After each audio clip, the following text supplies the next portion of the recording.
Hey, everybody. Yeah, it's the next catch up for this week. It's always so great to touch base with you. I enjoy your inputs and enjoy the number of questions you lot have sent me. We're working through them. And I'll certainly, just to explain to you how you get to ask the question to the president so that effectively what we'll do is we'll take your inputs, convert them into written questions, submit them to the presidency. That's on one level. At another level, I want to make sure that the next time he comes around, because this week's order paper has already been done, we will then be able to put some direct questions. I've got a follow-up this afternoon, and it speaks to how we can get more money for the things that matter to you rather than the things that matter to politicians.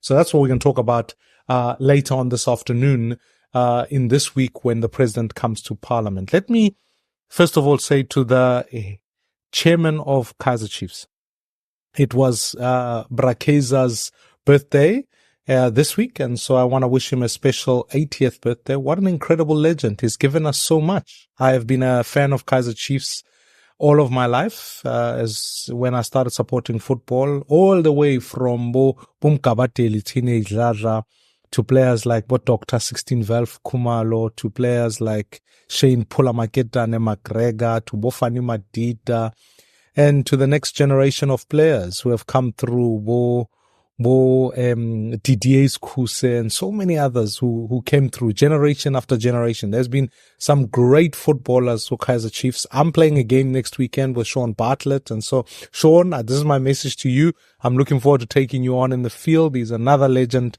and a great footballer. And then also, like, to the recent generation of young people, I want to wish you well. It's a great jersey to wear and to be a part of. It's a super club. If you don't support Chiefs, and like, what's your problem? We were cheated, and we will continue to fight that battle as we carry on. But let's move on to this week's agenda. On Monday, matriculants begin the writing exams. Do you remember when you wrote your exams? Do you remember how you felt? All those nerves, all that pressure, all that pain.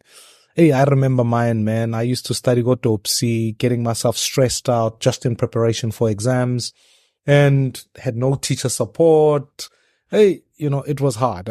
But I'm grateful. I will not, for interest of anyone, if you want to tag me on this post, send me if more people send me their matric results, I promise I'll publish mine on this platform. So that's the deal we've got.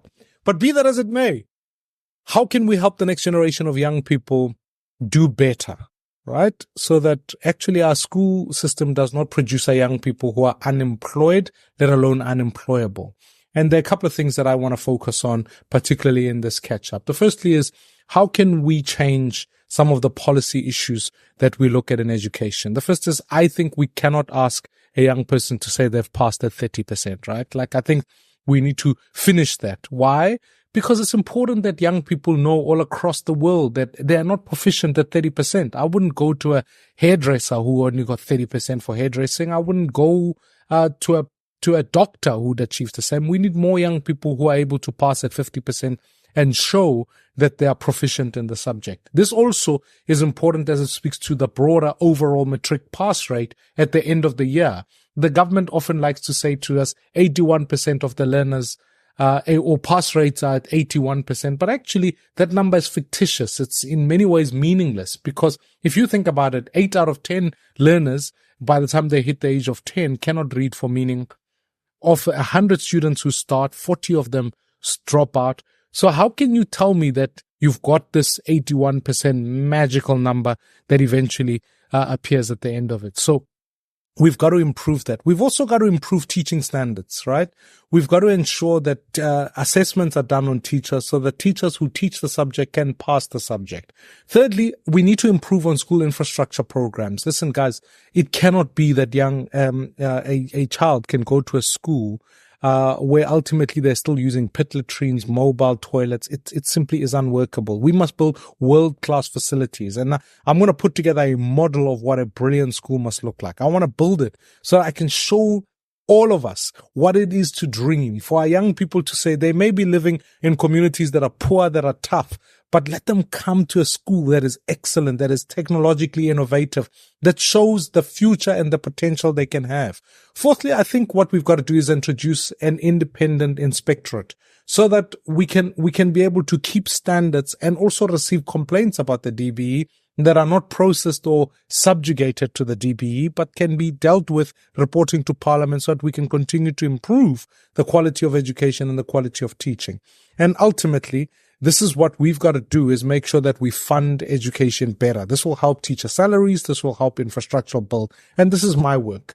I go back to the Portfolio Committee on Appropriations. And one of the things that we're starting to work out quite quickly is that actually there is the money in the system. Yes, it's not a lot of money, but often it's directed to projects that are not helpful to the citizen. For example, we've spent a lot of money on bailouts for state-owned companies. For example, we spend a lot of money on cabinet and making sure that the president has the biggest cabinet we've ever seen. With each cabinet ministry, you end up with more staff than you actually generally are accustomed to. You are ending up with deputy ministers more than we've ever had. And it's VIP protection, it's vehicles, it's all of that stuff. We've revealed that it's 600 million rands just to keep the additional cabinet or the broader cabinet going. Imagine if we took that and put it to schools. What would you do with 600 million rands? I suspect you'd be able to build at least at a minimum 30 more schools. At least at a minimum, you could add more teaching posts. At least at a minimum, you could ensure that we eradicate pet latrines, etc. So we've got to find money to put it into that. And that's why I'm going back to say, cut the bailouts. Let's reduce cabinet size. Let's eradicate wasteful expenditure. And more crucially, let's prioritize not politicians, but pupils.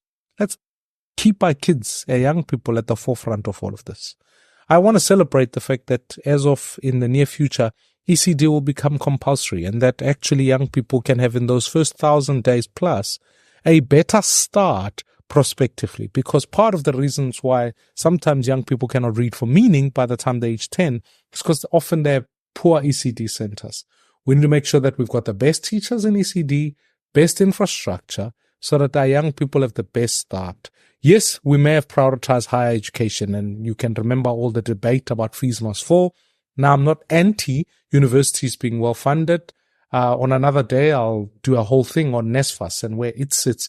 And as we head towards October, I'm waiting for the minister to come and bring her board recommendation, appoint a CEO there. But it's an intermediary that I've often found that wastes a lot of money rather than directly funding higher education. But what we've got to do is, rather than prioritize what only affects a small sector of our society, of those who end up at higher education, let's give more money to what affects 100% of all learners in this country, which is ECD centers.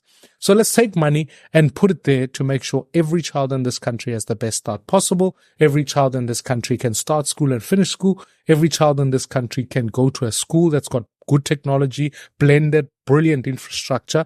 Because ultimately, we are saying to the world, we want a skills-based economy where people can come and contribute to our economy. And more than anything, we can compete with anyone in the world. So in the light of all of that, let's do more to fix our education. I want to say to every matriculant out there, I wish you all the best. I wish you great success. Do us proud. And let's make sure the system doesn't hold you back, but rather helps you thrive in going forward. You are champions. You are superstars. I believe in every single one of the kids in this country. And I know that as you write your exams, my thoughts and prayers will be with you. Much love to everybody. Shap shap.